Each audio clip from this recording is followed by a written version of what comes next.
আসসালামু আলাইকুম। আমরা চলে গেছিলাম উত্তরা বাপের লাউন্সে।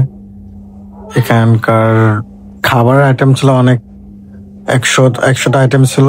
তো আমি সবগুলো তো চেক করতে পারি নাই, কারণ এত তো খাইতে পারি নাই। সবকিছু অল্প অল্প করে টেস্ট করে নিয়ে নিচ্ছিলাম, অল্প একটু নিচ্ছিলাম। বাট কাঁকড়া ছিল, কাঁকড়ার উপর এনার্জি ছিল না, তাই কাঁকড়া আর খাই নাই। অনেকগুলো আইটেম ছিল এখানে, সবগুলো আইটেম একটু একটু করে নিয়ে চেক করছিলাম, কারণ সব তো আর একবারে বেশি খাওয়া পসিবল না, পেটও জায়গা হয় না।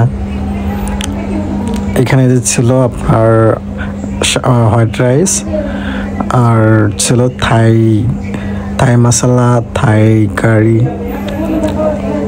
এগুলো একটু নিয়ে নিয়ে টেস্ট করছিলাম, কারণ সব কিছু একটু টেস্ট করে দেখবো আর কি।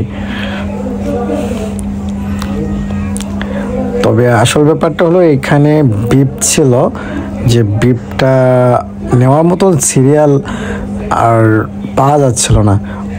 অলওয়েজ সিরিয়াল, যেখানে বিফ নেওয়ার জন্য সিরিয়াল লেগে থাকতে হয়। বিফ যখনই দেয় তখনই শেষ।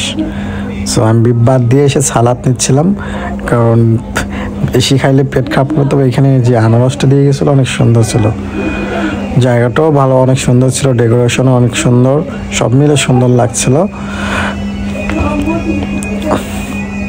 সো আমি অনেক কিছু নিয়ে নিয়েছি,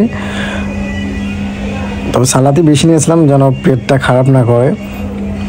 তো ওইখানেই খাইতে লাগছিলাম, অনেক সুন্দর ছিল।